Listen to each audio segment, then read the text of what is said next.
A mãe tinha depois, assim que ela separou do meu pai, ela sempre falava, seu marido é seu diploma. E aí, isso virou lema, assim, tanto meu quanto minha irmã. Tem uma irmã mais velha, né? Gabriela também se formou pela FRJ. Então, a gente foi criado pra ter uma educação boa, sabe? Legal. E eu já entrei nessa pegada, tipo, vamos lançar um grupo. Vamos fazer um Blacks, vamos criar um grupo. Aí eu fui achando os pretos, tipo, oi, tudo bem ter preto? Quer participar? Eu era pleno, ganhava um salário ok. E eles iam me contratar como júnior, pra ganhar menos. E eu falei, cara... E eu conversei com um amigo meu, esse meu amigo que era meu vizinho, né?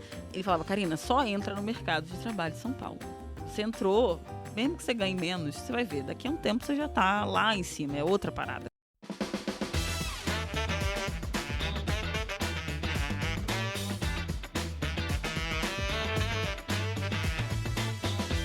Olá, pessoal! Estamos começando mais um episódio do Black Voices com uma convidada hoje mais do que especial. Já eu vou apresentar ela para vocês. Para quem não me conhece, eu sou Andressa Tavares, host aqui do podcast. Conduzo também o Let's Women, então vocês já podem ter visto aí a minha carinha em outros vídeos no canal da Let's Media. A gente tem várias verticais, então já se conectem, já sigam a gente para vocês consumirem conteúdos do mercado financeiro, que o objetivo aqui é a gente trazer conteúdos de forma leve, de forma diferente e também, né, super eficaz aí para o nosso aprendizado. Vou fazer minha audiodescrição para os que não podem me ver. Eu sou uma mulher preta, cabelo cacheado na altura dos ombros, um pouco para baixo. Tô usando uma blusinha preta com uma camisa jeans por cima aberta. A gente tá numa sala hoje que tem uma parede com fundo claro, nos formatos de losango. A gente tem umas 2 plantas na sala com fundo de madeira. Temos uma televisão que estampa a nossa marca, o Black Voices, num fundo amarelo e uma mesa branca grande. E vou agora apresentar a nossa convidada de hoje. Ela é formada em Ciências da Computação pela UFRJ, pós-graduada em Engenharia de Dados pela FIAP e com MBA em Administração de Investimentos Financeiros e Private Bank pela IBMEC. Com mais de 13 anos de experiência no mercado de tecnologia, hoje ela está como engenheira de dados sênios no Itaú BBA. Estou falando de Karina Sucupira. Seja muito bem-vinda ao nosso espaço, aqui é a nossa casa.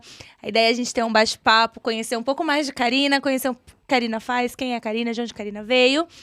Fica à vontade. Te convido para fazer a sua audiodescrição. Seja muito bem-vinda. Nossa, muito obrigada pelo convite. Estou muito feliz fazendo minha audiodescrição. Eu sou uma mulher preta, retinta. Tenho cabelo preto, Black Power, né? Tô com uma blusa preta, uma calça verde e brincos dourados e um cordão com uma borboleta laranja.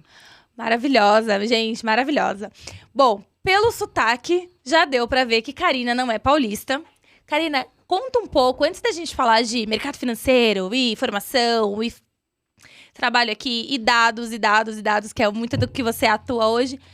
Conta um pouco de como que foi a tua infância, de onde você nasceu, de onde vem esse sotaque, quem é a sua família. Deixa a gente te conhecer um pouquinho desse lado. Então, eu sou carioca, né? Apesar de achar que ainda não tenho mais sotaque, mas todo mundo fala que eu tenho. Então, sou carioca, venho do subúrbio do Rio de Janeiro, de Irajá.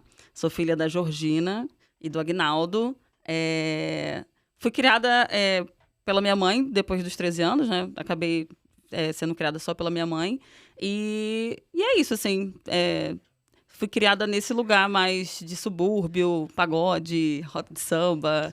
Então, tipo assim, acho que minha infância tem essa pegada mais suburbão do Rio, e por isso que esse sotaque não vai embora, porque vira e mexe eu tô indo lá. Quanto tempo que você tá em São Paulo? Tem 5 anos, cheguei aqui em 2018. Pouco tempo, não dá pra perder o sotaque. Mas mesmo se eu quisesse, eu sempre tô indo pra lá. Não, e também acho que não perde, Quando eu boto algum humano, alguma coisinha na minha fala, o pessoal já critica. Tá virando paulista? Eu falei, meu Deus, socorro aqui, não posso. A paulista não tem sotaque, é o que a gente costuma falar aqui. Mas sabe que carioca que fala isso. Então, acho que todo mundo acaba falando que não tem, né? Muito engraçado. E, Karina, na sua infância, o que você lembra, assim, tipo, você cresceu no subúrbio, então, roda de samba, escola de samba, não sei se você frequentava. Sim. Como que era? O que você tem de lembrança, assim, que você falava, poxa, isso aqui era maravilhoso na minha infância, eu gostava? Alguma brincadeira, alguma coisa que você lembra de que traz uma memória afetiva legal? Então, acho que a coisa que mais conectava a minha família eram as festas, né? De aniversário, sempre tinha um tio que trazia um cavaquinho, um tantã e aquela coisa, rolava uma roda de samba. Parabéns, nunca foi aquele parabéns tradicional, sempre teve parabéns. Então, eu acho que eu fui criada nesse lugar mais musical, né? E escola de samba também. Minha mãe nasceu na Serrinha, né? Que é uma favela lá do Rio de Janeiro, uma comunidade, e que tem o Império Serrano. Então, minha família, por parte de mãe toda, é do Império Serrano. Meu pai é portelense, então tinha aquela rixa, né? Os dois de Madureira. Então, tipo assim, eu me lembro da minha infância, a família toda ir pra Madureira pra curtir o ensaio de rua, né? Que fala. Então, tipo, começava a Portela, depois ia todo mundo pro Império. E é isso, até hoje isso é point Gente, lá do vou Rio. falar uma coisa aqui que acho que em nenhum podcast eu falei até hoje, né? Eu amo escola de samba também. Vivo nesse universo e tenho paixão por Portela, por Madureira, Império Serrano. Quando eu descobri, né, porque foi muito louco, porque assim, eu sabia que as duas eram em Madureira, mas não que era na mesma rua, basicamente, né? Tudo bem que agora tem a quadra nova da Portela, que tem uma ruazinha assim, mas a antiga, né? Então você chega ali em Madureira, óbvio que eu não sou do Rio, né? Então, pra mim, eu tô chegando ali, eu vejo quadra da Império, aí tô indo pra Portela, mas, meu Deus, e agora? Qual que eu vou? Porque são maravilhosos. E o ensaio de rua, normalmente é aos domingos, né? E é sempre assim, começa da Portela, depois acaba do Império, aí você acaba indo nos dois. Nos dois. Você consegue conciliar. Eles acabam também, tem gente que toca na Portela e toca no Império, então você acaba indo em tudo. Então você fica o dia inteiro lá, praticamente. Olha, uma vez eu fui no ensaios de rua e acho que deve ter o quê? Acho que foi antes da pandemia. Fui no ensaios de rua, eu e meu esposo, Portela. A gente chegamos lá, tava de boa. A gente ia, e de lá a gente ia vir pra São Paulo, né? Então, assim, não ia voltar pra nenhum hotel, não ia ficar na casa de ninguém. Então, a gente já foi com a bolsa, deixamos com a tia do caldinho, falamos, tia, olha pra gente aqui que a gente vai como se a gente fosse da escola, né? Porque a gente adora, a gente sabia cantar o samba inteiro e tal. Pré-carnaval. Cara, caiu um dilúvio. Nossa, um dilúvio. Na hora que formou a escola pra poder, de fato, começar o ensaio. E assim, caiu uma chuva torrencial, mas eu e meu marido, a gente começou a chover, todo mundo correu e ficou, porque achou que a chuva ia passar. Mas a chuva não passou nem na sombra. E aí ele virou pra mim e falou assim, a gente tem duas opções. Ou a gente vai ficar aqui. Não dá nem pra pegar o Uber, porque a rua tá fechada. Porque enquanto não acabar o ensaio, ninguém sai. Ou a gente vai. E a gente, óbvio, a gente decidiu ir. A gente ficou encharcados, assim, feliz. E a gente tem fotos e vídeos desse momento. Porque, assim, alagou, tipo, água no joelho. Um bagulho... Mas foi maravilhoso. E aí, depois a gente foi pra quadra. Sorte que a gente tinha mochila, né? A gente conseguiu trocar de roupa na quadra. E foi uma delícia. Então... Já temos uma super conexão por Madureira, porque Portela, estamos em família. Coração maravilhoso. E dentro ali quando que você veio? 5 anos, né? Até então, toda a sua educação ali, escola regular, no Rio. No mesmo bairro ali, né? Eu estudei na infância numa escola de bairro mesmo, de Irajá. Depois eu fui para uma... Escola pública? Não, escola particular. Particular, legal. Meu pai, assim...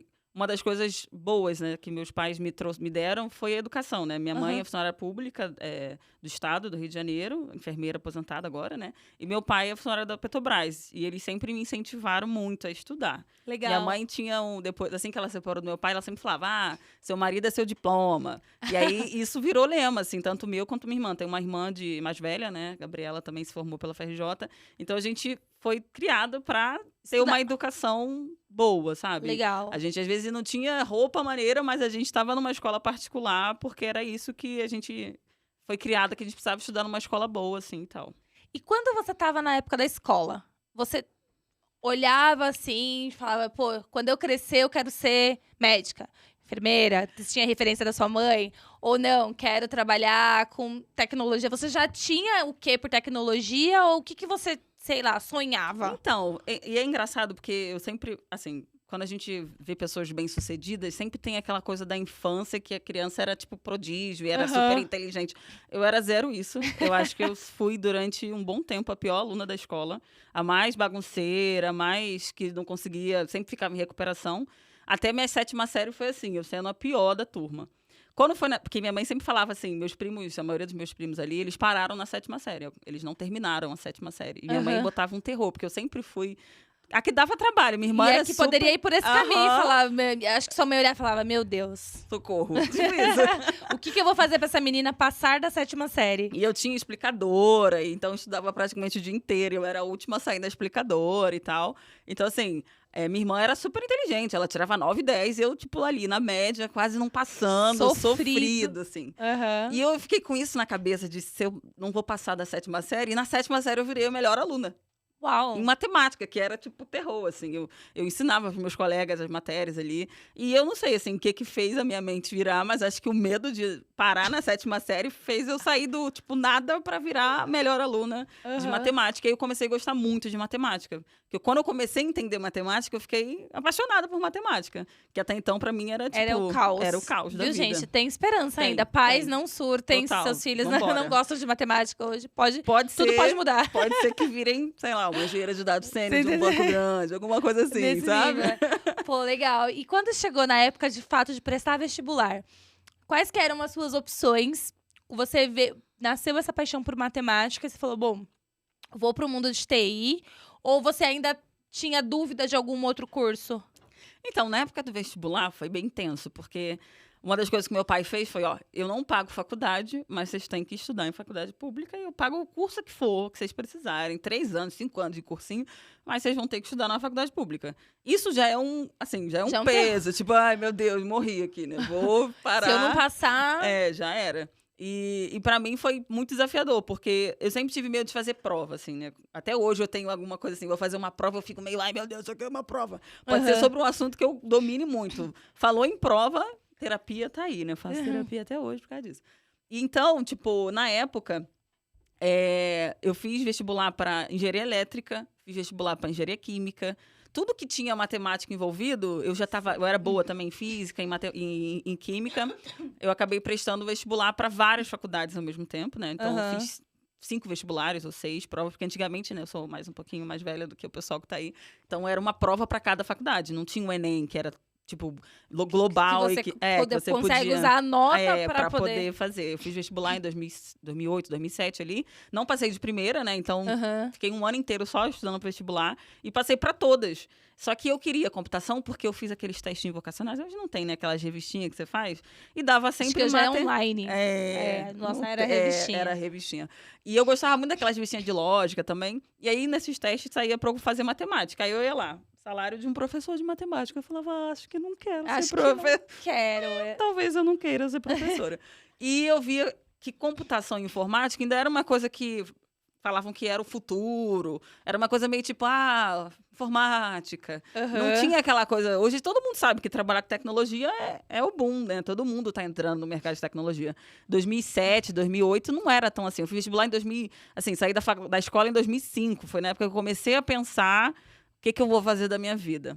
E aí eu olhei informática como o pessoal Acho que sim. O salário já era um pouquinho melhor, tinha várias oportunidades, né? Porque na época eu me aventurava em montar e desmontar computador, fiz um ensino médio técnico em informática, não gostava muito, mas eu falei, cara, eu acho que isso aqui pode dar caldo. E aí fui, porque meu sonho mesmo era fazer faculdade de música. Porque por ter essa questão musical... Minha vida mesmo era ser artista. Porque eu queria um banquinho, violão, cantar, bem feliz. Só que aí eu vi que também não era um processo. Na época foi muito bizarro, porque eu fiz um curso para poder passar, fiz uma prova para poder passar para Vila Lobos, né? Que é a escola de música e tal. E eu passei. E aí, na época, meu pai falou, escolhe entre música e inglês. Aí eu falei, gente... Não, mas aí o pai também... Ele não ajudou. Música em inglês, pô. Aí eu falei, cara, pensando no futuro, eu quero, né? Eu vou precisar do inglês se eu fizer informática mesmo. Mas se eu fizer a música e me apaixonar, eu posso, sei lá, fazer uma faculdade de música, eu vou precisar da música. Aí eu falei, cara, o que é mais factível, assim, né? Tipo, eu acho que tem músicos aí incríveis no mundo, no Brasil e tal, que não conseguiram ascender tanto vivendo de música. Então eu fui bem pé no chão. Falei, cara, eu vou focar aqui no inglês para poder entrar na faculdade. Quando eu tiver meu dinheiro, eu faço meu curso. Nunca fiz esse curso aí de música mais. Quem sabe quando eu me aposentar. Enfim, mas foi o que aconteceu, né? Eu acabei focando fazer o inglês ali, meio que desistir da música, para poder falar, cara, eu quero ascender socialmente. Eu já tinha esse plano, assim, eu preciso ser independente, eu preciso trabalhar com algo que me dê um retorno financeiro ok. Esse foi meu propósito. E na época, eu tinha vagas de informática na Petrobras, porque eu via meu pai como uma referência, assim, sabe? Tipo, ele tá na Petrobras, a Petrobras é boa e tal. E e minha mãe não trabalha em hospital. Minha mãe, sabe, não venha trabalhar em hospital. Não queira a área médica de jeito nenhum. Exatamente. Legal. Então, foi isso, assim. Dentro da faculdade, quais foram...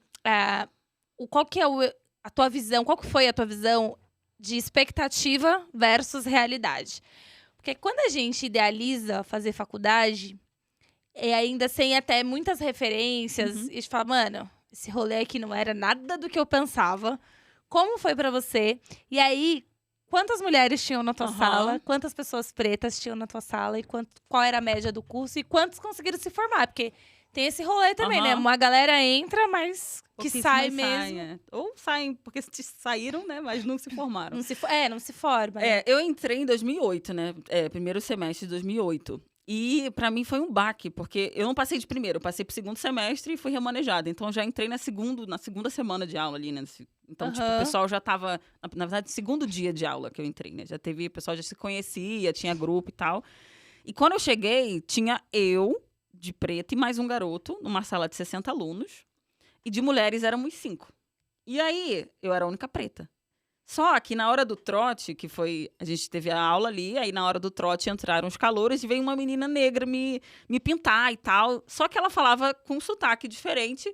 E aí eu descobri que ela era do Cabo Verde. Então, a única negra que tinha, que todo mundo conhecia ali, era a Domingas, que virou minha melhor amiga, assim. Hoje ela tá morando lá em Luxemburgo. Ela era africana. E eu falei, gente...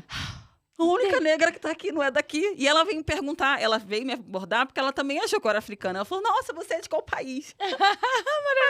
Eu sou do Brasil. Tipo, um milagre, assim, sabe? Quase não tinha mulheres... Mas, ó, você pode... Se alguém te perguntar de novo, você pode falar que seu país é Rio de Janeiro. Porque Rio de Janeiro é um caso à parte. Total. É um país à parte dentro do Brasil. Total. Eu gosto muito do Rio, mas é uma galera diferenciada, Total, né? é um país totalmente apartado, assim.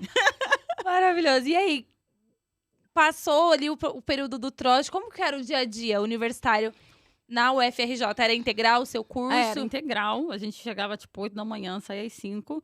Só que assim, é aquilo, né? Não tinham professores mulher, quase não tinha professora mulher, acho que tinham eras estrangeiras, então tinha uma professora de cálculo 1 que ela falava um português meio misturado com inglês. Tinha uma professora também de matemática lá, que ela era italiana, a gente não conseguia entender o que ela falava.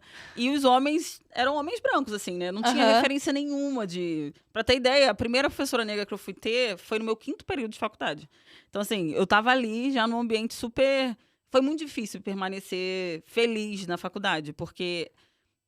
eu tive um professor que ele fez uma parada muito bizarra, né? Eu andava com as meninas, né, da turma, porque a gente acabou se unindo, porque os garotos... Não sei se vocês sabem, mas tecnologia tem aquele pessoal mais nerd, aqueles garotos mais... Que você acaba... Quando eu vim desse ambiente mais pagode, samba e tal, quando eu chego nesse lugar que o pessoal, vamos estudar. Que as pessoas nem falam, as pessoas quase, não né? falam direito.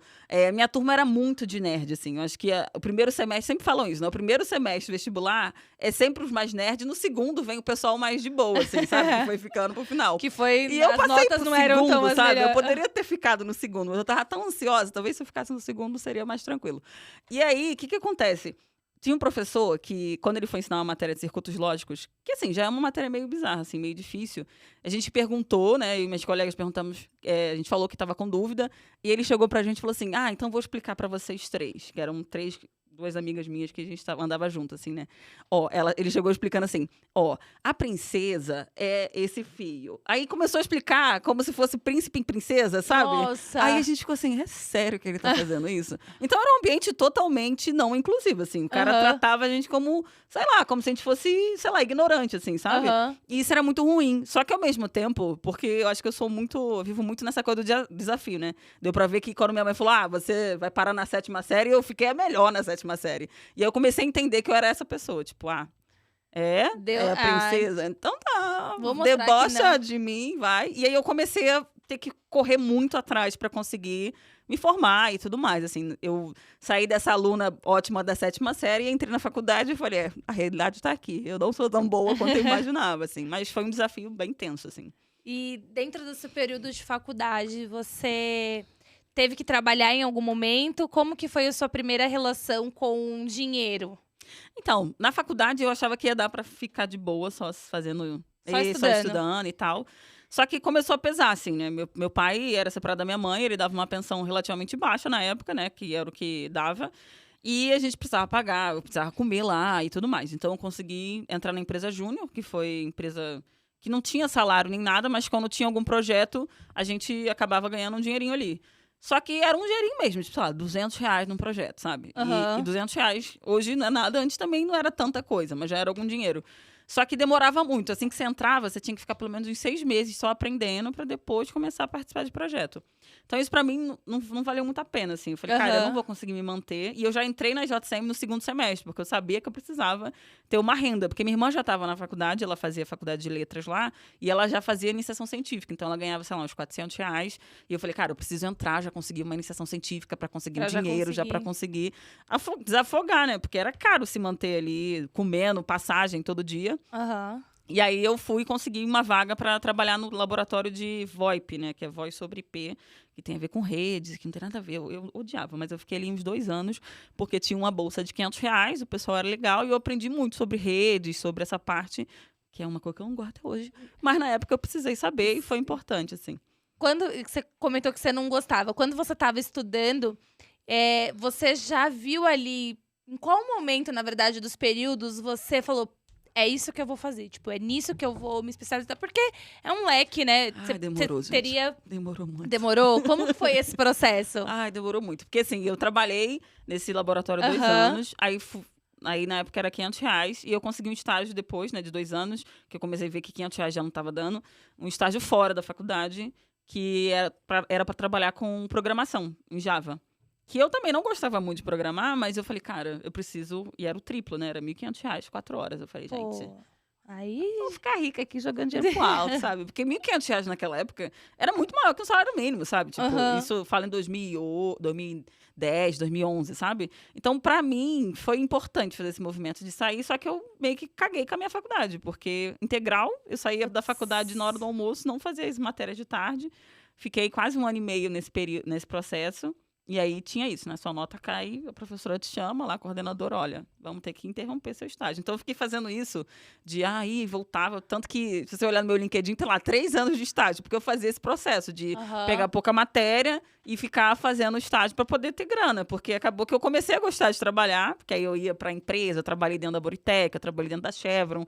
E ali eu comecei a falar, caraca, empresa, eu usava umas roupinhas maneiras, falava, olha, como eu sou chique. Só que E assim, aí você começa a ter uma grana pra sim, sair pra um rolê, pra tomar fazer... cerveja, pagava às vezes bebida pra todo mundo. Vamos sair, tô sem grana, eu pago jovem é tudo muito que eu ganho bom. muito dinheiro. E eu achava que muito dinheiro era R$1.500, sabe? Porque na Aham. época realmente era, tipo... Sim. Tipo, era maior que o salário, sei lá, das minhas tias, por exemplo. Então, Aham. tipo, era muito dinheiro. Só que aí eu comecei a fazer disso morada, assim, né? Vou viver aqui. A vida é uma festa. Exatamente. Aí eu fiquei 7 anos nessa empresa, né? Fui promovida. Na verdade, eu saí depois dessa empresa para poder focar na faculdade, que eu falei, cara, eu não vou ficar aqui para sempre, né? E meu chefe chegou a me falar, cara, larga a faculdade que eu te efetivo. Porque é isso, né? Trabalhar com tecnologia, você não precisa ter a faculdade. Hoje em dia, você não tem muita gente que tá na área, especialista e tal, e não tem faculdade, porque realmente não precisa. Só que eu falei, é o quê? Você quer que eu não termine minha faculdade que eu levei? Rapaz, você conhece minha mãe, Que né? é isso? Meu diploma é meu marido, tá ligado? Tá de Exatamente. bobeira. E aí eu falei, não quero. Eu ia, tipo, ser promovida pra ganhar, sei lá, o dobro do meu salário. Eu falei, não quero, né? Eu quero me formar. Voltei pra faculdade, a faculdade entrou em greve. Foi ótimo, né? Olha que decisão maravilhosa. Casou Foi perfeitamente ótimo. contigo. Só que foi importante fazer esse movimento, porque eu voltei a priorizar meus estudos ali. Uhum. E aí eu fiquei 6 meses, tipo, meio que na greve, né? E aí depois, foi quase 1 ano de greve. Nos outros 6 meses, meu antigo chefe me chamou pra ficar lá 3 vezes na semana pra ganhar o mesmo salário, tipo, de R$1.500. Eu falei, olha... E Tô eu ficava, começando a ver vantagem nesse rolê aí. e aí eu ficava 2 dias só na faculdade, focando. E aí eu foquei muito.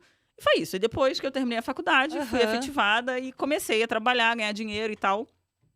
Só que assim, eu trabalhava numa empresa de gestão documental, né? E era dentro da Ilha do Governador, que é bem longe e tal. Na época eu comprei meu primeiro carro. Comecei a fazer uns movimentos legais ali, de ascensão. Só que eu me acomodei real, assim, sabe? Virei pleno lá dentro, fui crescendo, só que eu me acomodei. E depois essa empresa saiu da ilha e foi lá pra lá pra Maria da Graça, perto da favela do Jacarezinho. Só que, assim, o metrô de Maria da Graça é, tipo, quase dentro da favela real, assim. E aí, às vezes, a gente tava ali indo pro trabalho, tomem cuidado, tá tendo tiro. Quando teve a invasão lá na favela, tipo, a gente escutava o tiro, o helicóptero passando em cima da empresa. Eu falei, gente, eu não quero viver dessa forma. Comecei a ficar com medo. Na época, eu também sofri acidente de carro, levei tiro no meu carro. Então, assim, eu passei por situações de perigo que eu falei, cara, eu não quero viver isso. Aí, em 2017, eu tive, tipo... Eu falo que o Rio de Janeiro é um país à parte. Ele é. Coisas desse tipo. Tanto que na época, foi na época que Infelizmente. lançaram o aplicativo que tem lá até hoje, que é onde tem tiroteio, né? Que você consegue saber onde está tendo tiroteio em tempo real. Olha, isso eu não sabia. É muito bom. Inclusive, baixe quando você for lá. Quando eu for... Não, Assim, Como é que funciona? É engraçado, mas é triste. É né? coletivo. Não, o pessoal vai é tipo um Waze da vida. Ó, tá Aham. tendo tiro aqui. E aí o pessoal manda Waze tiroteio em do Madureira. Tiroteio em Madureira. Tiroteio não sei aonde. Acabaram de matar sei lá quem. Aí tu vai vendo ali, tu não saiu de casa. Aí tu fica, ih, meu Deus, não dá pra Nossa, sair. uma vez eu fui fazer, só fazendo um parênteses, eu fui fazer um turistar, porque, né, afinal de contas, eu sou turista no Rio. Fui pegar o bondinho pra subir Santa Teresa e parar lá no morro de cima, que eu não esqueci o nome. Dois Irmãos? Não. Dois Irmãos é onde tira foto, né? Ah, não sei. Era um morro lá que tem algumas paradas, né? O bondinho. E na hora que a gente foi no guichê, o rapaz falou assim, olha, hoje tá indo só até a parada 1, porque tá tendo tiroteio lá em cima. Aí eu olhei pras minhas amigas, eu tava só com um grupo de amigas nessa ocasião, a gente olhou assim e falou, Melhor talvez... não ir, né? Acho que podemos adiar esse passeio, talvez. Nem queria tanto, né? Mas aí a gente pegou um Uber e foi até Santa Teresa, porque a gente queria ir, enfim, e tal. Mas Botou um colete e foi. Mas tem agora eu sei que tem um aplicativo pra Tem. poder... E isso começou a me fazer mal, porque assim, eu Imagina. acabei, fiquei vislumbrada com tudo que estava acontecendo, né, ganhando mais dinheiro, comprei carro, e ao mesmo tempo a violência estava ali consumindo. Batendo na porta todos E eu os falava, dias. cara, as empresas melhores que tinham lá eram a LX e Globo. E também era um processo seletivo bem intenso. E eu falei, cara, eu não sei o que eu faço da minha vida aqui. Eu não quero ficar a vida inteira nessa empresa que tinha uma perspectiva de crescimento, mas era uma empresa com 15 funcionários. Eu ficava me sentindo limitada, assim. Eu não conseguia alcançar o máximo de potencial que eu vi em mim. Mas naquela época eu nem via tanto, né? Então, em 2017, eu sou messiânica, né? É uma religião oriental. Eu fui pro Japão. Me dei de aniversário de 30 anos essa viagem, assim, pela igreja, né? Então, é uma viagem de 15 dias que você vai conhecer os templos do fundador, que o fundador da igreja meio que fez uma peregrinação na época, né? Então, você vai seguir esse caminho de Meisama, que a gente fala, né? Que é o fundador da igreja. E eu fui, fiquei 15 dias lá, eu ia fazer aniversário lá, né? Eu tava com 29, foi a virada pros 30. E na época foi incrível, porque eu cheguei no Japão, eu vi uma realidade paralela, assim, tipo, gente, isso aqui é aqui nesse mundo? Porque, querendo ou não, quando você vive num lugar com muita violência, você acha que todos os lugares são assim, né? Tipo, você vê que tudo é daquele jeito. Só que antes de ir pro Japão, eu fui em setembro. Em agosto, eu vim pra São Paulo e fui participar de um evento. E eu fiquei aqui, tipo, eu quero morar em São Paulo, gente. E eu falava Deslumbrada. isso no Uber, no hotel com a menina que foi junto comigo, que era secretária lá da empresa. E eu ficava falando isso toda hora, que acho que ela ficou irritada de tanto que eu falei. Só que eu acredito muito no poder da palavra. Só que eu joguei isso pro universo de uma forma tão intensa que foi isso. Tipo, quero morar em São Paulo. Quando eu volto dessa viagem, eu volto com uma cabeça diferente. Falei, cara, eu preciso me especializar em alguma coisa. E meu chefe já falava que Big Data era o momento do Big Data estava acontecendo. Só que ninguém nem sabia na empresa o que era Big Data. E ele falava, cara, alguém aqui nessa empresa tem que se especializar nesse negócio de Big Data. E eu falava, gente, que porra de Big Data é esse, gente? E aí eu fiz um curso da FGV de 3 meses de Data Science e Big Data, né? E aí eu falei, caraca, aí eles mostravam, né, que era cientista de dados, que era mais voltado para estatística. Eu falei, estatística, eu não quero.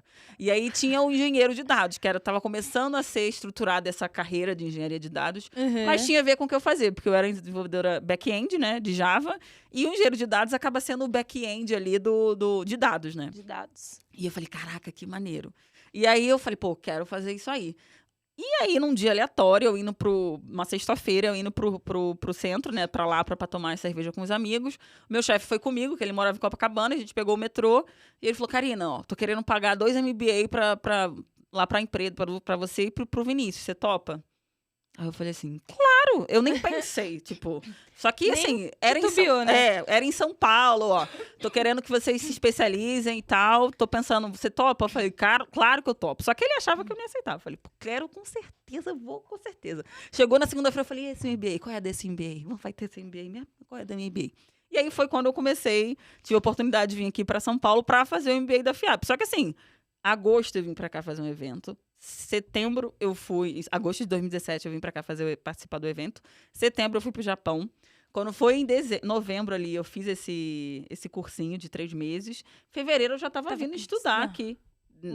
Na FIAP, sabe? Então, tipo assim, eu não tive tempo, não foi uma coisa programada, foi tipo oportunidade vindo e eu sim, falando sim pra agarrou tudo. tudo e vambora. Enfim, só que eu vim com uma coisa tipo, legal, é 1 ano, vai ser tranquilo. Vamos falar de aqui, expectativas e realidades Total, de morar em São Paulo. Vamos lá. Foi muito triste a primeira semana, porque eu falei, vou alugar um Airbnb e vou ficar no Airbnb 1 semana pra me organizar e tal. Aí vim um Airbnb, e aí, por sorte, eu não sei, acho que foi Deus, e aí eu senti ali a presença da Meixo Sama ali falando comigo. Eu aluguei um apartamento de uma senhora que era messiânica e tinha lá o altar da minha igreja na casa dela, porque tem como você ter altar em casa. E isso pra mim foi tipo um aviso de Deus. Eu falei, cara, vai dar certo. E eu chorava no primeiro dia, eu quero ir embora. Porque eu ia passar o final de semana aqui. Sozinha? Você não tinha amigo, tinha ninguém aqui? Nada. Eu vim com a mochila e Deus. Mas... E chorava. Fiquei o dia inteiro chorando, desesperada. Aí liguei pra minha mãe chorando, mãe. Ela, Karina, pega um ônibus ou um avião e vem pra cá.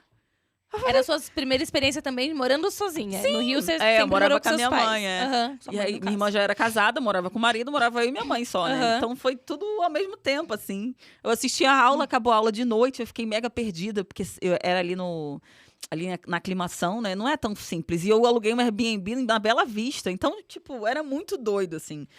E eu era meio perdida nesse sentido de não saber me localizar bem, pegar ônibus, enfim. Foi meio caótico essa primeira semana. Só que quando minha mãe falou, você pode vir pra cá a hora que você quiser. Pega um ônibus, você chega aqui amanhã, depois você volta. Eu falei, mas eu aluguei o Airbnb. Ela falou, tranca a porta E vem. e vem. Eu falei, gente... Que óbvio, né? Só que eu não consegui pensar nisso na época. E eu comecei a fazer isso. Eu comecei a alugar menos tempo o Airbnb, né? Aí comecei a alugar, tipo, quarto, em vez de alugar o espaço inteiro, e ficava indo. Fiquei uns 3, 4 meses fazendo isso, indo e voltando. Ia na terça-feira, voltava na quinta-feira. E você estava fazendo MBA e continuava nessa empresa de forma remota? Trabalhava remoto num cowork da própria FIAP, durante o dia. E aí fiz isso. Quando foi, sei lá, acho que no terceiro mês que eu tava fazendo isso, um amigo meu falou, Karina, tem uma kitnet lá perto onde eu moro e tal. Aí foi quando eu fui morar no Paraíso, aluguei uma kitnet. E comecei a gostar da experiência de estar aqui, né? Comecei a ver que era uma oportunidade. Eu ia passava na Paulista, ia a pé pra Paulista. Sabe? Era muito legal. Mesmo estando sozinha, quando eu tava com saudade, eu voltava. Aí era começou muito fácil, né? Quando tinha aula sábado, eu ficava aqui. Pô, mas era mais legal que a praia no Rio? Ou você não é da praia? Não, eu ia pra praia, mas assim, é porque é isso, né? Todo mundo acha que carioca tá toda semana na praia. Na praia. Não tá. Isso é uma doce ilusão. Não tá. E eu não estava, como a maioria dos cariocas não estão toda semana na praia. E aí foi isso. Eu fiz esse MBA, só que no final do MBA, eu comecei a entrar num processo o contrário, né? Tipo, caraca, eu vou voltar pra Maria da Graça. Vou sair daqui da Paulista. Essa vida era meio glamurosa, essa coisa, Business, né? Tipo, botar né? uma roupa bonita, um sapato chique, aquela coisa assim. Mesmo só pra trabalhar dentro do cowork, mas não importa. Era muito legal. Eu falei, gente, eu não quero isso. E aí, eu, na época, fiz uma entrevista pra ClickBuzz e passei. Só que assim... Eu fiz a entrevista 1 semana antes de eu voltar. Eu tava já devolvendo a kitnet. Fiz a entrevista, sei lá, na sexta-feira anterior de eu voltar. Na terça-feira, eu fiz uma outra entrevista com o CTO da empresa. E eles ficaram de dar a resposta até quinta-feira. Eu falei, cara, vocês têm que dar a resposta até quinta-feira real, porque sexta-feira eu tô devolvendo a kitnet. E aí, tipo, quinta-feira, 9 horas da noite, eles me ligam de Skype falando, olha, você foi aprovada. Caraca, você ia devolver na sexta. Exatamente. Só que a kitnet era de boa, porque era com um cara, tipo assim, era direto com o proprietário, então era super tranquilo. E aí eu já tinha visto caminhão pra poder pegar a cama que tinha lá em casa e tal. E quando ele falou, você foi aprovada, só que assim, eu era pleno, ganhava um salário ok, e eles iam me contratar como júnior, pra ganhar menos. E eu falei, cara... E eu conversei com um amigo meu, esse meu amigo que era meu vizinho, né?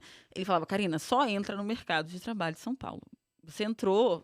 Mesmo que você ganhe menos, você vai ver, daqui a um tempo você já tá lá em cima, é outra parada. Porque ele era do interior, né? Então ele falava muito disso. Eu falei, cara, tá. Eu aceitei, até tentei, assim, negociar e falaram que não, que tinha que ser aquele salário e tal. Isso me deixou meio desmotivada, mas eu falei, paciência. É perder pra ganhar, é investimento, enfim. É isso, né? 2 passos pra trás pra dar 5 pra frente. E foi o que aconteceu. Eu entrei nessa empresa, fiquei lá 3 meses. Todas as pessoas que estavam no time de dados, eu vi que tinha uma área de dados lá, né? Eu entrei pra ser engenheira de software lá. E eu vi que tinha uma área de dados, eu falei, cara, eu vou entrar lá e depois eu vou para a área de dados. Sabe quando você já faz um planejamento? E aí eu viro o CDO e mando na empresa inteira e compra ClickBus pra mim. Foi tipo esse planejamento que era infalível, inclusive. ia dar certo, certamente ia dar certo. Mas foi mais ou menos isso, só não comprei ClickBus nem virei CDO, mas eu entrei, 3 meses depois, o pessoal começou a tentar achar engenheiro de dados na área, no mercado, não achavam, e eu ficava todo dia falando com o diretor de dados. Eu falava, cara, Manu, olha, tu não vai achar ninguém bom igual eu não, hein? Me contrata aí pra ser engenheira. E ficava assim. 3 meses depois ele me contratou pra ser engenheira de dados lá. O que mudou da sua atividade como engenheira de dados? Só pra galera que não atua com engenharia de dados entender o rolê. Então, eu como engenheira de software, eu era back-end, né? Eu fazia o programinha, né? Eu programava lá toda a parte do servidor e tudo mais, né? Tá. Fazia todo o programa, estruturava tudo e etc. Eu como engenheira de dados, eu deixava o pessoal fazer essa parte e ia analisar os dados que o cliente acabou de fazer, sei lá, quantos clientes compraram a passagem, quantas tickets a gente vendeu, qual região que vende mais, qual época do mês vende mais. Então, eu coletava essas informações das bases de dados que antes eu programava em cima as delas. Bases de dados, agora você analisa que alguém programou. Legal. E aí, basicamente, era essa diferença, só que assim, a mudança principal era a tecnologia, né? Que eu normalmente programava em Java, passei a ter que programar em Python. Só que era uma mudança que eu já queria fazer, né? E banco de dados era uma área que eu gostava muito. Então, ir para engenharia de dados meio que foi legal para mim, porque eu me sentia muito bem trabalhando só com os dados ali. Eu não precisava ficar, deu erro aqui no login, vamos lá ver o que aconteceu. Aí corrige o erro do login. Eu não precisava ficar vendo isso, sabe? Tem que criar uma nova funcionalidade. O que precisa fazer? Não, tipo, a funcionalidade funcionou. Quantas pessoas acessaram essa nova funcionalidade? Eu ficava vendo mais essa parte, o que o negócio quer saber. Eu ficava mais perto da área de negócio do que com o pessoal ali que vamos programar loucamente em tela preta. Isso pra mim era bom, porque eu sou uma pessoa que fala pra caramba, não sei se você percebeu.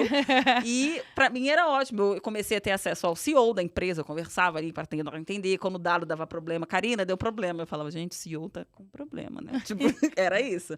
Mas foi bom, assim, ter essa virada de carreira, porque eu comecei a gostar do que eu fazia. Legal. Quando eu programava e fazia as coisas ali, funcionou, deu problema, corrigi.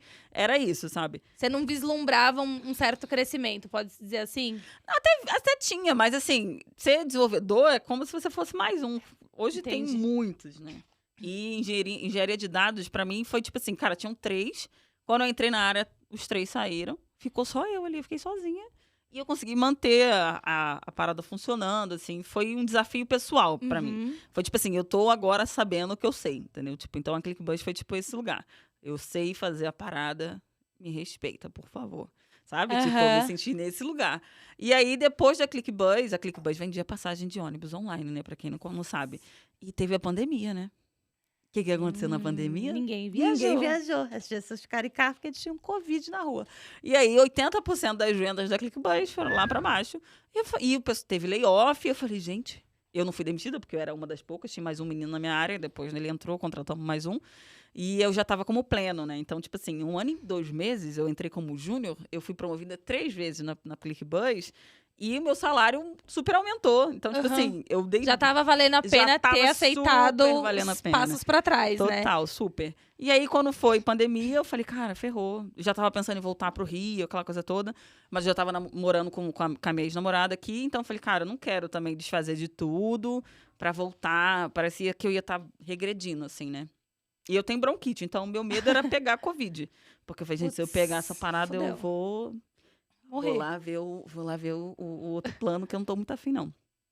E aí, no meio da pandemia, surgiu eu comecei a ver vagas, assim, que eu nem olhava, né? Eu amava ClickBus, porque esse negócio de startup é um outro ritmo e você conhece todo mundo. Uma vibe diferente, uma vibe, né? tipo, vamos todo mundo beber. Era ótimo. Só que quando veio esse pessoal todo foi demitido, a maioria que foi demitida era o pessoal mais sênior, né? Quem tinha um salário maior e tal. E eram as pessoas que eu tinha mais acesso ali. Eu falei, caraca... Pô, agora não ficou legal. Não ficou maneiro. E em casa também, né? O legal da ClickBuzz era ir lá, jogar videogame, tocar violão, bater tamborzinho, enfim. Essa parte era boa, assim, né? Isso meio que acabou ali. E eu falei, cara, eu não quero ficar esperando, sei lá, mais uma leva de demissão, porque várias empresas começaram a fazer esse movimento e surgiu... Várias empresas quebraram, né? Quebraram, Porque o modelo de negócio até então não se sustentava Sim, sem aquilo, né? Então, Total. sem a passagem, sem viagem, não tem passagem, não tem Não cliente, não tem não, empresa. e assim, na primeira semana fala, ninguém vai ser demitido. Na segunda semana, demite 40 pessoas. Aí tu, oi? Então a gente ficou bem nítido que ninguém sabia o que estava acontecendo. Então, falei, cara, eu preciso me estabilizar, eu preciso de um lugar maneiro. Só que assim, nessa época, eu entrei num processo também de ficar com saudade da minha família, com medo da minha família, da minha mãe, que é idosa, pegar Covid, meu pai também, que tem bronquite, pegar Covid. Então eu comecei a entrar numa vibe, e eu fiquei gripada na época. Eu falei, gente, será que deu merda? Mas era só uma gripe mesmo, porque eu vi que depois que o Covid veio, foi tenso. E eu falei, palavrão, não tem problema? Não tem problema, tá, tá tudo desculpa. bem. O máximo que pode acontecer é um pi. Ah, tá, sorry. tá tudo- E aí, Eu na falo várias época, vezes. surgiu uma mensagem no LinkedIn de um recrutador da XP perguntando se eu gostaria de participar do processo seletivo. Aí eu falei, XP, gente. Eu tinha participado do TDC no ano anterior e eu fiquei muito vislumbrada com o que tinha ali, porque eles tinham aqueles óculos de realidade aumentada, mostrando o escritório. E eu falava, cara, eu quero trabalhar na XP. Isso aconteceu um ano antes, né? 2019. Você jogou pro universo, Eu quero joguei, trabalhar. Só que é sempre assim, quando eu jogo, eu nem lembro que eu joguei. Aí quando vem, eu falo, gente, não é que eu joguei mesmo? E aí, quando eu recebi a mensagem no LinkedIn, eu falei, gente, é sério? E aí eu fiz o processo seletivo, fui entrevistada pelos dois rapazes, pelo diretor, né, de dados na época, e um outro rapaz que depois virou até meu mentor lá dentro. Só que assim, eu tava super, cabelo pra cima, uma blusa suja de macarrão aqui, porque eu esqueci na entrevista. A entrevista era 5 da tarde, tinha acabado de sair do trabalho, falei, gente, a comida toda cagada assim, tudo zoado ainda. Falei, um monte de pergunta, o que é classe, o que é objeto. Eu falei, gente, classe, objeto, o que ele tá falando? Perdidaça. Tanto que eu dormi nessa noite e falei, gente, eu respondi essa pergunta errado, porque eu fiquei tão possuída, tão louca, que eu falei, gente, meu Deus, o que tá acontecendo? Eu sei que depois, sei lá, fui entrevistada numa terça-feira, quando foi numa sexta, eu fui aprovada. Só que lá, assim, eu não sei se as pessoas sabem, lá o salário é bem legal, e eles têm um negócio de uma PLR que é bem diferenciada, né? E quando eles começaram a falar os números, eu falei, o que tá acontecendo aqui? E na semana, eu sonhei com meu avô. Meu avô já tá no plano espiritual, né? E eu sonhei com meu avô falando que eu ia ganhar um presente, que aquele presente não seria só meu, seria da família. Aí eu fiquei assim, presente.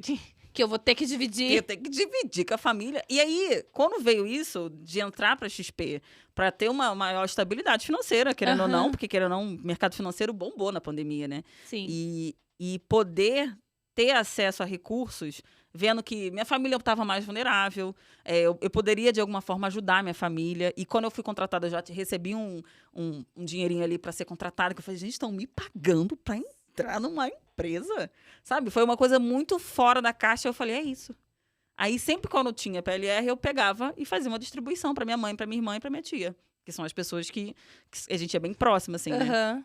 E meu avô sempre vinha nesses sonhos, assim, né? Tipo, quando eu recebi a primeira PLR, ele veio de novo pra falar, olha, o presente tá vindo e tal, não sei o quê. E eu ficava, gente, já entendi, vô. Ok, não é todo meu. Já entendi. Só que isso foi muito legal, porque eu senti que, de certa forma, assim, eu fui pro Japão, que foi uma questão espiritual ali, e na igreja messiânica a gente cultua muito essa questão de antepassado e ancestral. E eu tive esse respaldo ali, tipo, ó, vai que vai dar certo, sabe? Tipo, pra mim foi uma validação, assim, do tipo, cara, eu não tô fazendo isso só por mim, eu tô fazendo isso pela minha família também. E tá aqui, nessa época de vulnerabilidade maior, assim, né, que é a Covid, podendo ter uma estabilidade, vai ser ótimo, porque eu preciso, de alguma forma, me segurar nisso, sabe? Porque a pandemia foi muito hard ficar dentro de casa e trabalhando pra caramba, porque muda o ritmo de trabalho, né? Mas sabendo que eu tava ali também pensando não só em mim, né? Isso pra mim foi perfeito, assim. E aí eu fiquei lá na XP 3 anos, foram várias experiências lá dentro, fundei o Blacks. Porque assim, na ClickBuzz eu tive uma experiência não muito agradável, porque na época eu tava fazendo transição capilar. E foi quando eu botei meu black pro alto, assim, né? Tipo, Pôs ele pra jogo. Cabelo, lavo o cabelo, daqui a pouco ele tá pra cima. E entender esse movimento também foi um processo de me ver como uma mulher preta com cabelo natural. E lá dentro eu passei por uma situação que uma pessoa chegou e encostou no meu cabelo e falou, nossa, que macio. Só que com um ar meio... Sabe, tu tá trabalhando ali, a pessoa taca a mão no teu cabelo e fala, nossa, que macio. Aham. Eu falei, gente, como assim que macio, sabe? Não, porque tu achou que ia pegar meu cabelo e arear a sua panela? Essa foi minha reação, sabe? Aham. E isso gerou um desconforto em mim e um gatilho tão pesado, porque aí eu comecei a lembrar na infância que as pessoas falavam do meu cabelo, aquela coisa toda. E ali eu vi que eu precisava também olhar para minha questão de negritude, porque era uma coisa que eu não olhava. Eu achava que, se eu for muito inteligente, Tá ótimo. eu vou alcançar tudo que eu preciso, as pessoas nem vão perceber que eu sou negra. Elas nem vão ver. Ninguém nem vai me Ninguém ver. vai, a pessoa vai, "Ih, é inteligente, não precisa." Só que assim, eu vi que não, assim, a minha cor, o fato de eu ser mulher, isso tudo vem, assim, né? Tipo, você tá Não. vindo, a mulher preta chegou, sabe? Você é vista primeiro, você lida com uma mulher preta e as pessoas já deduzem coisas. Aí quando você fala, as pessoas, nossa, Mas tá... é isso. É isso aí olha, que ela você estudou, fala. né? Tipo Sabe? isso. E é muito ruim, porque, cara, no seu espaço de trabalho, você quer ser respeitado, né? Aí lá na ClickBuzz, na época, eu conversei com a pessoa de gente de gestão, comentei que foi muito desagradável, que isso me gerou vários gatilhos, eu fiquei muito triste. Porque as pessoas começaram a achar que eu estava errada na situação, que eu fui Aham. agressiva. E eu assim, cara, a pessoa pega no meu cabelo. Sem a minha autorização. E eu sou agressiva? O E que eu tá que tô- acontecendo, gente? É sério que você tá falando isso? Aí eu consegui, na época, fazer na semana do 20 de novembro, né? Aham. Trazer uma pessoa que eu conhecia, de confiança, pra falar sobre... Fazer um letramento racial ali, básico. Tipo, não pegue no cabelo da sua amiga preta. Respeite o amiguinho. Aquela primeira aula do Não chama letramento um amigo de racial, né? black, não chama um amigo de negão. Sabe aquelas coisas que... O básico? Aham.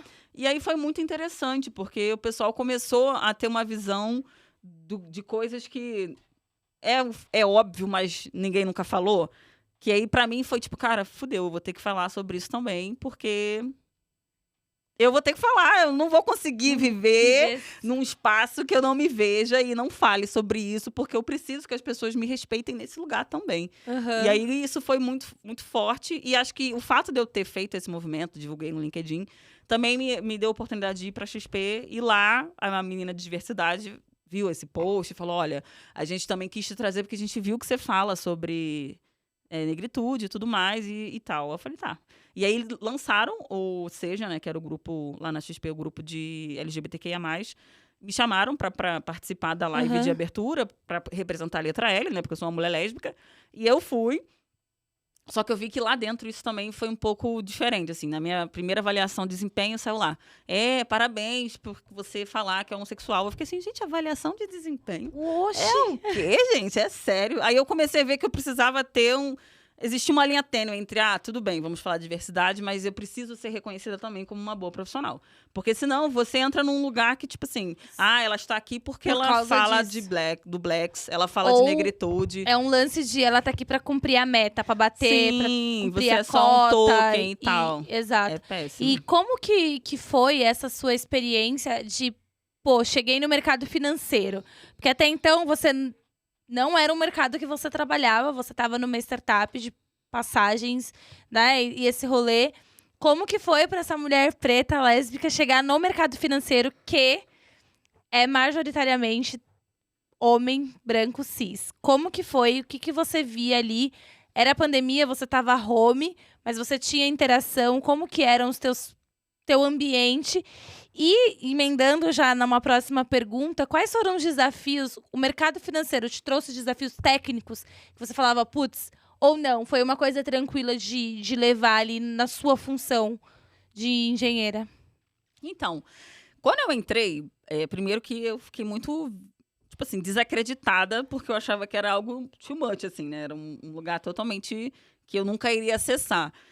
E o fato de eu ter sido contratada, já tendo um bônus de contratação, isso tudo me despertou uma sensação do tipo, cara, tem alguma coisa acontecendo, e se eu tô aqui é porque eu tenho capacidade. Quando eu entrei lá, as tecnologias eram diferentes, então eu trabalhava com a AWS, na ClickBuzz, lá era Azure, então eu sabia que eu tinha que estudar muito. Uhum. Então isso foi um foco, e o fato de estar em casa facilitou. Então comecei a estudar mais sobre as tecnologias que a gente usava ali. Só que o time de dados em si, ele acabou sendo um time meio que piloto com relação à diversidade na XP. Assim, né? Então, tipo assim, o time era diverso, de certa Legal. forma. Assim, eu perguntei quando eu fui entrar, porque como eu fiquei meio afetada ali na Na ClickBuzz, experiência anterior. na minha contratação, eu falei, cara, mas tem mulher aí? eu perguntei pro recrutador, né? Tem mulher? Tem pessoas lésbicas? Tem pessoas LGBTQIA+. Aí o rapaz falou, não, eu sou homem gay. Só que era um homem gay branco de olho azul. Eu falei, tá, legal. Boa. Você já tá dentro da cota. E aí ele foi e falou com uma menina pra lá, Mariana Alves. Né? Hoje ela tá na Itaú também, a gente sempre se fala. Ela me ligou, falou, não, Karina, eu sou mulher, sou lésbica e tal, não sei o que. Aí ela me trouxe um lugar meio que de acolhimento nesse lugar. Tem mulher e tem lésbica. Agora, negro, você entra pra ver como é que tu faz, né? Também não dá pra ter tudo na vida. Tu já faz tem o teu corre. de 3 rolês, tu já tem 2. Então, o terceiro tu vai atrás, né, filha? E aí, cheguei lá, tipo assim, já tava esse movimento de construção de diversidade, grupo de diversidade e tal. E aí, eu acabei, tipo, me propondo e pedindo para participar e fundar o Blacks ali, que foi bem legal. Só que assim, né, na pandemia, você tá no home office, como é que você vê um preto no home office, né? Se ele não tem foto no Teams, cara, tu tem que, oi, tudo bem? Tu é preto? Sabe? É tipo isso. É tipo isso. E eu fiquei fazendo isso para lançar o grupo, porque o Seja foi lançado na época do Pride Week, né, em julho. E aí eu precisava lançar ali mais ou menos antes de agosto, ou antes de novembro, ou ia ser agosto o lançamento do Blacks. Só que assim, eu entrei em maio na XP. E eu já entrei nessa pegada, tipo, vamos lançar um grupo. Vamos fazer um Blacks, vamos criar um grupo. Aí eu fui achando os pretos, tipo, oi, tudo bem? Tu é preto? Quer participar? E era isso, tinha pessoas negras lá que falavam, não, eu sou negro, mas eu não gosto de nada disso. Valeu, obrigada. E ia procurar um outro que quisesse participar, sabe? E aí, tipo, pra lançar, a gente achou 20 pessoas. E eu achei 20 pessoas negras ali, que foi também pessoas que super apoiaram no processo de construção. E aí, quando lançou, aí foi entrando mais gente, foi bem legal. Aí a galera foi vendo o movimento, né? O poder da comunidade. Até hoje eu tenho vários amigos do Blacks, assim, que virou uma família mesmo. A gente se fala até hoje, é super maneiro, assim, ter essa rede de apoio. E eu não sabia disso, que quando eu vim pra cá, eu vim naquele rolê, tipo, uma mochila e um Airbnb. Não tinha nenhuma rede de apoio, nada. E aí, consegui fazer isso aqui, e com pessoas negras que são daqui, outras são da Bahia, de enfim, de várias partes do país, me deu uma sensação que é esse movimento, sabe?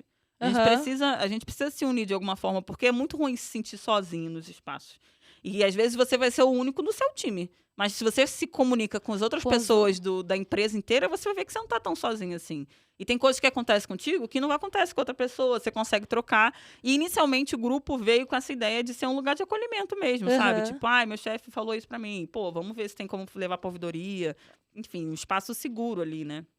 Legal. Depois que foi se tornando mais um time estratégico mesmo. A gente começou a virar a meta da empresa e tal, e foi crescendo, foi bem legal. Ganhando outro corpo, né? Exatamente. E dentro da sua atuação ali na XP, você ficou acho, quase 4 anos, né? Que você 3 anos. 3 anos. Você ficou sempre na mesma área? O que era o teu dia a dia? Quais eram os teus desafios? Teve alguma coisa que você falou, sei lá, algum projeto, alguma coisa que você chegou e falou, mano, isso aqui agora fudeu? Ou não? Ou era de boa, assim? Como que era a parte técnica do rolê? Então, eu entrei para trabalhar para Rico, né? Que é a corretora Rico ali. Achei que era para pessoas ricas, brincadeira. Também, não deixa de ser verdade. Mas a Rico é mais pra gente como a gente, né? O pessoal rico é mais do private ali. Mas aí eu comecei para trabalhar na Rico e era mais coletar dados simples, assim, de API e tal, nada demais, né? Tá. Mais do mesmo. Quando, tipo assim, com 1 ano e pouquinho, surgiu um desafio que era refazer os dados de uma área de digital, né? Então, tinha que fazer um projeto do zero ali, né? E a gente não fazia a menor ideia, porque já tinham feito umas tabelas lá que deram vários problemas e eu tinha que refazer de uma forma que não desse problema. Esse era o desafio. E liderar 2 pessoas ali junto. Só que, assim, eu não era líder, eu já tinha sido promovida para sênior, né? Eu entrei como pleno na XP e já estava como sênior e com esse desafio, porque eu comecei a olhar para esse lugar. O fato de ter sido líder do Blacks ali, me deu um pouco dessa vontade de, tipo, cara, se eu consigo liderar um grupo de afinidade, eu quero também usar esse meu know-how de liderança para liderar times, né? Conseguir ser mais humana nesse lugar. Te abriu uma janela ali, tipo, posso ser gestora. Sim, e isso foi muito forte nessa época, né? Porque na época o time era bem grande, meu chefe tinha que liderar várias equipes distintas, né?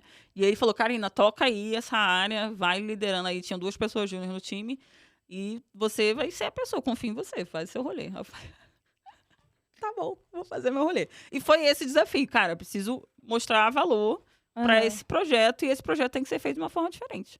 E aí comecei a procurar formas de refazer um projeto, tendo ali o time de negócio me apoiando de alguma forma. Então, eu criei um brainstorm ali de como conseguir coletar informações do usuário final de uma forma mais rápida, porque normalmente quando você vai construir uma tabela e, enfim, um modelo dimensional, né, que é uma parada mais técnica, pode levar até, sei lá, 2 meses, assim, né? Porque você precisa entender a regra, precisa... Só que eu falei, cara, a gente precisa fazer isso num tempo mais rápido, assim, né? Tipo, e 2 meses é só pra você coletar, mais ou menos, as informações. Então, vamos fazer, tipo assim, meia hora, pega 3, 4 pessoas, pega o que a gente precisa fazer, faz pergunta já pronta, a pessoa tem que responder o que a gente quer. E aí, eu achei esse modelo já de algumas pessoas que faziam dessa forma e eu levei isso para a empresa. E funcionou, assim, sabe? A gente conseguiu reconstruir as tabelas e foi, tipo assim, facilitou. A gente tinha dificuldade de saber, sei lá, quantos clientes ativaram, né, no aplicativo, sei lá. Quando a gente fala ativação, é do funil, né, de marketing.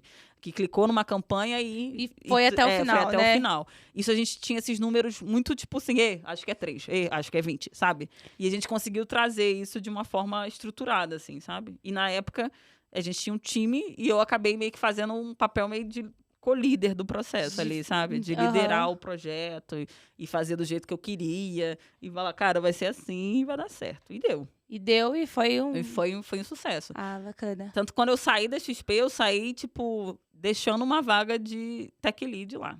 Tipo, eu falei, cara, na época teve esse layoff e eu falei, cara, eu não quero ficar aqui porque eu acho que eu preciso sair desse murmurinho, assim. Na época que teve o layoff da XP, pra mim, foi muito ruim ver algumas pessoas que estavam ali saindo, né?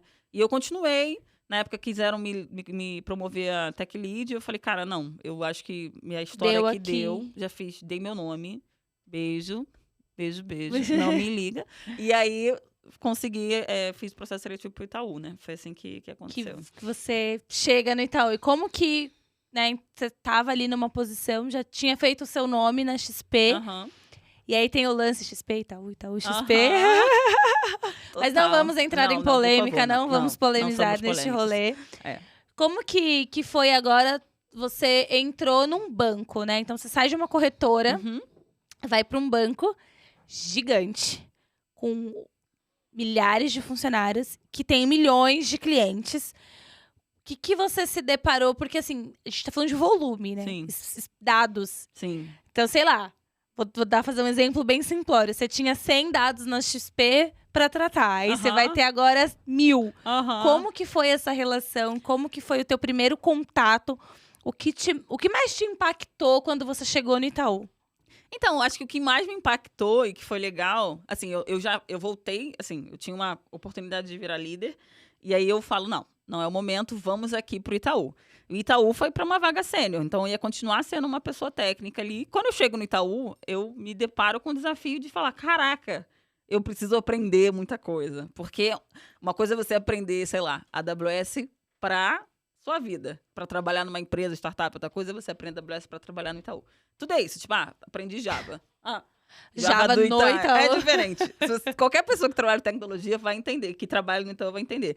É totalmente diferente, assim. Então eu falei, cara, voltei, tipo assim, 3 passinhos pra trás. Mais uma vez, só um parênteses, mais uma vez na sua carreira, você dá alguns steps pra trás, né? Sandália da humildade, falar, cara, eu preciso entender isso aqui. Porque, pra mim, pra eu conseguir me sentir segura num espaço, eu preciso entender como é que esse espaço funciona. Isso é em qualquer lugar, assim. Tipo, eu não vou chegar, olha, eu sou referência. Não, olha só. Eu era, na XP, consegui fazer um processo ali de... Me mostrei meu trabalho, fui bem aceito, foi ótimo, fui reconhecida. Beijo, tchau. Agora, Itaú, como é que é? O que vocês querem de mim? O que eu preciso aprender? Vamos voltar aqui, preciso aprender muita coisa. Então, eu tô há 7 meses no Itaú, então eu tô nesse processo. Tirei certificação agora da AWS, quero tirar outras. Então, eu voltei a ser aprendiz novamente. Tipo, eu sou uma sênior aprendiz porque eu quero crescer nessa empresa, sabe? Eu quero ser uma especialista, ou então virar uma coordenadora, uma gerente, superintendente, diretora, CEO. Esse é o foco, sabe? Então, eu tenho consciência do que eu preciso aprender e que eu tenho muito a aprender dentro do Itaú. Então, pra mim, foi bom fazer esse movimento e também dar uma relaxada, porque, assim, chega uma hora que você fica tão naquela, quero ser líder, quero isso, quero aquilo. E tu fala, cara, relaxa, você não tá numa corrida, sabe? Tipo, a vida, tu tá nova, fia. Compra uma base e vai viver a sua vida, sabe? Passa um batom e vai ser feliz. E é isso que eu tenho feito, assim, sabe? Diminuir um pouco o ritmo e falar, cara, vamos voltar aqui pro o que eu preciso saber bem, eu quero ser referência também no Itaú, quero, mas eu preciso chegar na humilde, né? Chega na humilde, chega na moral, conversa com quem sabe, quem tá há mais tempo e vai fazendo seu corre. E é isso que eu tenho feito, assim, sabe? Pô, isso que você trouxe é muito legal. Por duas coisas que eu quero destacar. Uma é as sandálias da humildade, é você entender que você, mesmo com um nível de senioridade atingido em um lugar, em outro lugar esse nível pode não ser tão sênior, ou ainda que seja sênior, tem outras coisas que você vai precisar aprender. Então, o processo de aprendizagem, ele nunca tem fim, né? Sim. Então, esse é o primeiro ponto. E até o meu enteado, ele fala assim, eu não preciso mais ir pra escola. Eu já aprendi a ler e escrever, porque ele tá na primeira série. E quando ele foi pra primeira série, ele falou, olha, na primeira série, você vai aprender a ler. Você vai aprender a escrever, você vai fazer frases, você vai poder contar uma história. Ok. Acho que na cabeça dele foi tipo assim, beleza, minha meta é essa. Sim. Ler e escrever. Aí, dado momento, hora de ir pra escola. Não, mas eu não preciso mais... Moleque, como? 6 anos. Você não precisa ir pra escola. Eu já sei ler e escrever. E aí pega lá e lê e tal. Bonitinho. E tipo assim, já sei, não quero. E às vezes a gente cai nesse rolê. Sim, total. Do tipo, mano, não, eu já sou Sim. pica da galáxia, que eu já domino um assunto. Mas tem tantas outras coisas, né, que a gente pode aprender. E um outro gancho que aí eu quero explorar um pouco de você, que é o lance associado a essa parte de aprendizado, que é a certificação. Né? Então, dentro da tua área de atuação, de repente, quem tá ouvindo a gente quer migrar para a área de dados. Então, o que você recomenda, curso, enfim, qual que é essa certificação? Se você puder detalhar um pouco mais de como que é, de como que faz, o que é importante, o que essa certificação te habilita dentro do teu ambiente, assim, com essa certificação eu posso fazer isso, posso fazer aquilo. Conta um pouquinho desse rolê. Então, é porque assim, lá toda empresa, a maioria das empresas hoje em dia, elas têm sua estrutura de infraestrutura tecnológica na nuvem, né? Que ou pode ser no Google, que é o GCP, pode ser na AWS, que é a AWS mesmo, na Amazon, ou então na Microsoft, que é a Azure. Só que essas empresas, essas tecnologias, elas exigem que você tenha um conhecimento específico daquilo ali. E aí, a AWS especificamente tem algumas certificações para você mostrar para o mercado que você tem conhecimento iniciante, tem o associate lá, que é um intermediário, tem o especialista e assim vai. Tem uma gama de certificações.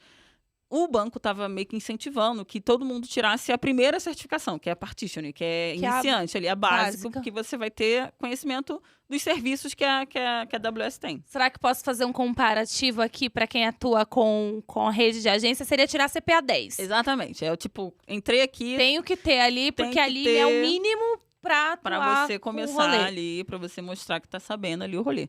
Só que assim, eu sempre tive, igual eu falei, né? Prova pra mim sempre foi meio, tipo, tensa, assim, né? E fazer essa prova, eu fiz recentemente, né? Deve ter 2 semanas. Foi um desafio, porque eu fiquei procrastinando um pouco pra fazer, porque eu descobri agora, recente, que eu tenho pavor de fazer prova. Não é tipo, não sei a matéria. Tipo, chego na prova, eu fico assim, gente, será que eu sei ler? Sabe? Tipo, é nesse nível. Nesse nível. E eu levei isso pra terapia, sabe? Porque eu falei, gente, o que tem agora? Aí eu vi que isso é lá da infância, mas aí eu tô rolê. Enfim, aí eu vi que, tipo, cara, eu preciso me olhar nesse lugar também de estudante de novo. E é isso, essa certificação é importante porque o banco estava pedindo, né? Sim. E para o mercado também. Mas para quem quer entrar na área de engenharia de dados, assim, tecnologias que são essenciais, né? Trabalhar com SQL, tipo, aprender SQL, que é a linguagem de banco de dados ali, né? Python é uma linguagem de programação que é muito boa a pessoa saber. E aprender mais sobre ETL, que é a parte de extração, transformação e carregamento de dados, para a pessoa ter noção básica disso, já dá tipo assim, posso virar já uma engenheira de dados júnior ali, ou uma assistente ali, né? Porque tem empresas que trabalham com primeiro nível sendo assistente. Mas assim, para quem quer entrar, eu indico muito procurar esses programas de formação de empresas, sabe? Tinha muito isso na XP, acho que no banco tem bootcamps que você consegue participar e já consegue ganhar Porque curso. A gente não tá falando de faculdade aqui, né? Exatamente. A gente tá falando de cursos. Exatamente. E você, inclusive... é professora, né? Eu fiz esse rolê durante a pandemia, isso surgiu bem forte pra mim. Como que foi? Como que você... Foi muito legal, assim, né? Na pandemia, eu fiz uma live para o Makers Code falando sobre carreira em engenharia de dados. E, por um acaso, essa live bombou, assim, tipo, muita gente assistiu. Na live ao vivo foi mais de 1.500 pessoas. E eu botei isso ali no LinkedIn, essa live, né? E me chamaram pra dar aula de ETL na Terra. E aí isso foi em 2020.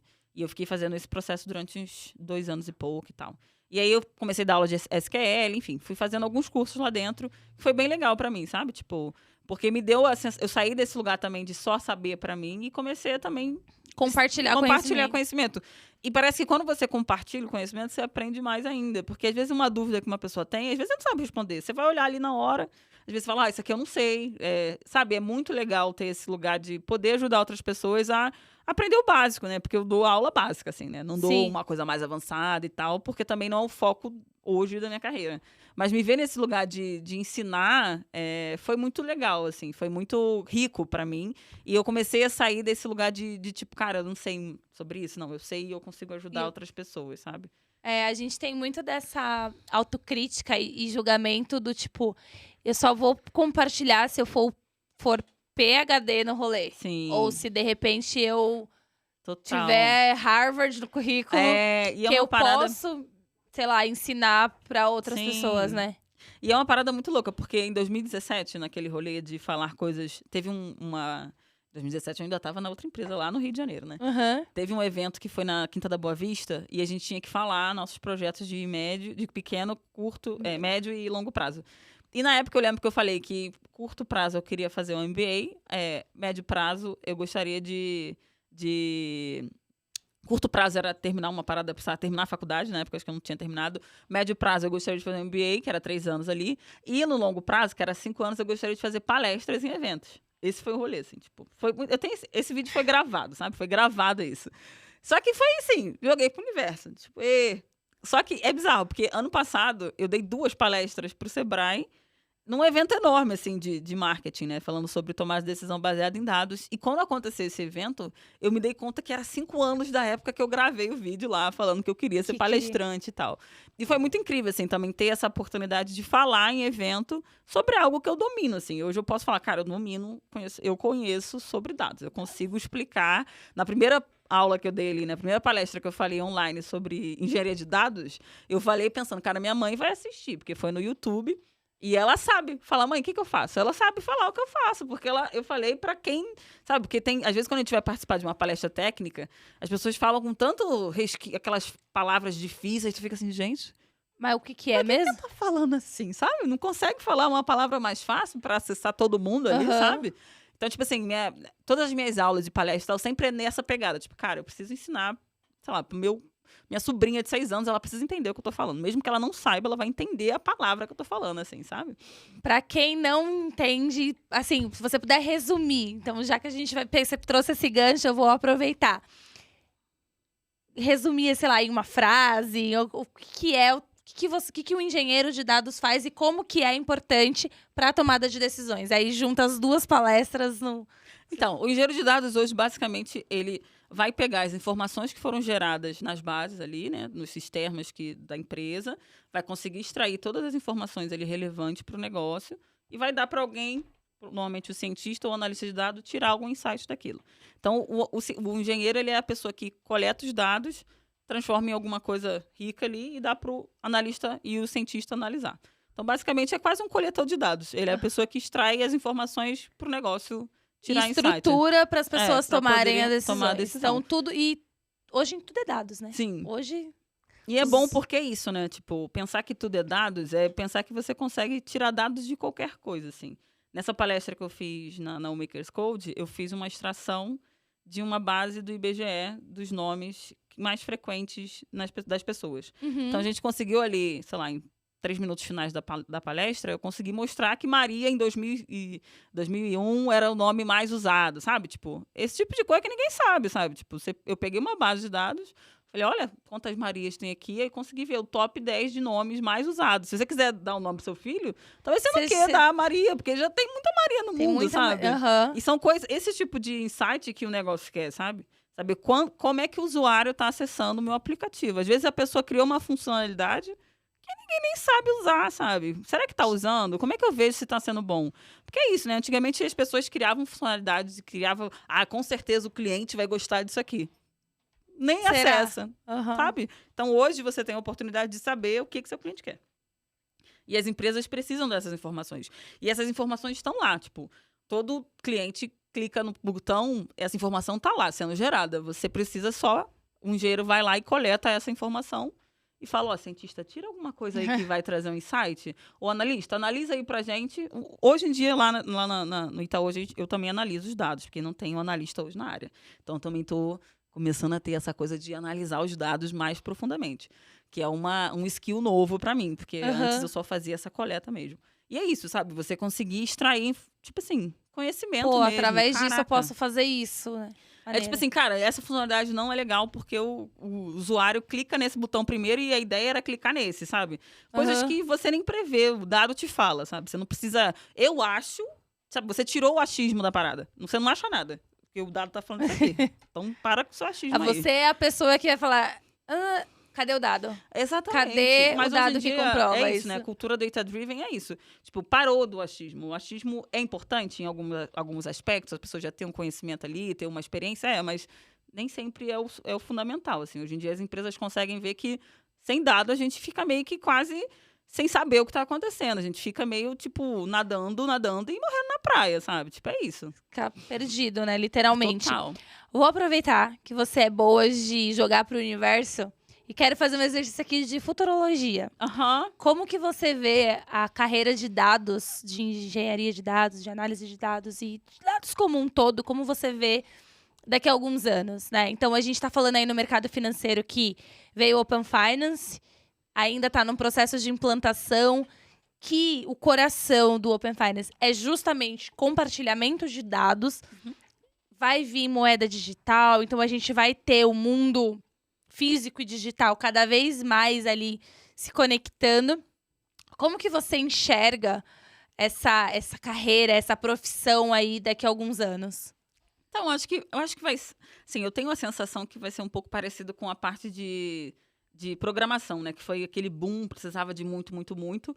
Eu acho que a gente está entrando num processo de avanço tecnológico que a gente precisa não só mais fazer o robô, né? Não só mais consultar ali o que o robô está fazendo. A gente precisa saber fazer um robô, sabe? Eu acho que a gente precisa ir cada vez mais para essa coisa do programação de inteligência artificial, machine learning. Isso vai ser... A gente já está no chat GPT, isso tudo já tá vivendo esse hype, né? Só que isso vai ficar cada vez mais gritante. Então, se você não se atualizar para esse movimento, né?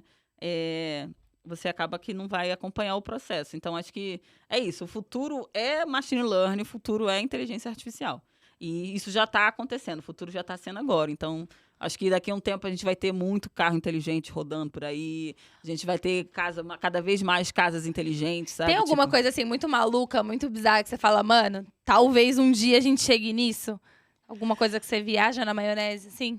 Então, eu acho que, assim, não sei se eu dei uma estudada nessa questão de carro inteligente, porque eu adoro dirigir, adoro carro, essas coisas, né? E eu fico vendo essa questão do inteligência artificial e carro inteligente, essas paradas assim.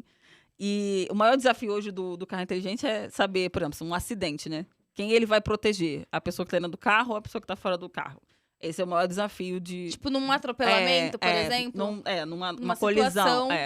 Então, eu fico pensando assim, eu acho que vai chegar um momento que isso não vai ser mais um problema, sabe? Tipo, e a gente vai conseguir ter coisas inteligentes mesmo, sabe? A gente não vai precisar mandar nada, a gente não vai precisar fazer mais nada. As coisas vão serem feitas pra gente sem a gente, sei lá, só a gente pensar, a parada vai acontecer. Acho que a gente vai chegar nesse nível, assim, sabe? Eu acho. Real, assim, tipo. Só que eu acho que isso é meio doideira, assim, sabe? Eu fico pensando, né? A gente assistiu tantos filmes de ficção na vida e é muita viagem. Sim. Mas será que o teletransporte um dia ele vai ser real? A gente vai poder se teletransportar? Eu não sei. Se o carro vai poder voar, É. se o carro vai dirigir sozinho, É. sem ter ninguém, por que não? Eu fico dando umas viajadas também. Eu acho que talvez teletransporte, acho que, não sei, acho que máquina do tempo, essas coisas assim, eu acho que pode rolar. Enfim, eu não sei. Eu acho que, assim, pensando muito, e aí é muita viagem, eu viajo um pouco nisso, mas eu não falo muito. Eu acho que a gente vai chegar a gente está avançando tecnologicamente muito rápido. Só que eu acho que uma coisa que está faltando nesse processo é a evolução da espiritualidade junto, que a gente já tem vários estudos, né? física quântica, espiritualidade, enfim. Eu acho que a gente vai chegar num momento que isso vai Convergir e a gente vai ver que é muito além do que a gente imagina. Só que eu acho que isso é too hard. Conversa para outro episódio, né? Mas eu acho que isso vai rolar. Tá, foi sensacional conhecer sua história, saber um pouco mais do que você faz, de como que foi todo o seu corre. Acho que serve de aprendizado e de lição para muita gente. Eu acho que essa troca, ela é tão rica. Vários MBAs não têm insights, não tem algumas coisas que falam assim, putz, isso se aplica para mim. Então, obrigado por ter topado, por estar aqui, por dividir o seu conhecimento, a sua história. Vou deixar aqui um espaço para você fazer merchan, para você mandar beijo pra mãe, para você, enfim, mandar um oi pros amigos do trabalho, o que você quiser falar. Se você quiser falar também, dica de curso, dica de séries que você gosta, romance até, tipo, nada a ver com dados, por exemplo. Se você fica à vontade, o espaço é seu, a câmera é sua. Boa. Então, acho que a minha história, ela mostra muito que, sei lá, às vezes você tá num momento ruim, não quer dizer que tudo vai ficar ruim, né? Então, acho que o foco é não acreditar muito no que as pessoas te falam. Então, se as pessoas te colocam pra baixo, ignore. E foca num propósito, assim, sabe? Tipo, porque acho que a gente consegue transformar a nossa vida de acordo com o que a gente quer, assim. Então, acho que se a gente conseguir jogar pro universo, falar, cara, quero comprar um carro X. E, cara, pode ser que você tenha R$2 na sua conta, você vai conseguir. Porque eu acho que minha vida foi nesse processo, assim. Joga pro universo que ele vai te devolver, assim, sabe? E corre atrás também, né? Não joga pro universo e fica sentado, não, que não vai adiantar nada. Não vai dar muito certo, né? Vai atrás, se coça, se mexe. Exatamente. Bom, mais uma vez, muito obrigada. Eu que agradeço. A gente chega, então, pessoal, ao fim de mais um episódio. Novamente, vou reforçar, sigam a gente nas redes sociais, porque cada semana a gente tem um episódio novo, não só aqui do Black, mas de todas as outras verticais da Let's Media. Então, você quer aprender sobre cripto, você quer ouvir do Bacen. Então, tem muita coisa vindo por aí. Fiquem antenados e conectados. Muito obrigada pela audiência. Eu acho como se a gente estivesse ao vivo, né? Mas não é ao vivo. Mas é legal porque se a pessoa pra ouvir, né? Ela tá ali, tipo, isso tá interessante. Então, a gente quer gerar conteúdo, a gente quer trazer aprendizados de forma diferente, né? Então, cada vez mais a gente vê tantos podcasts e falar no mercado financeiro. Trazer pessoas pretas, Sim. pessoas que entendem o nosso rolê. Sim, total. Mostrar que é possível. Né? Não, e é possível e tem que ser cada vez mais possível, porque ainda falta muita gente Muita vir, coisa sabe? falta. Tem espaço pra gente, então vamos ocupar esse espaço, Vambora, sabe? ó, tem vagas que precisam ser preenchidas na área de dados, hein? Com certeza, vambora. Valeu, pessoal, até mais.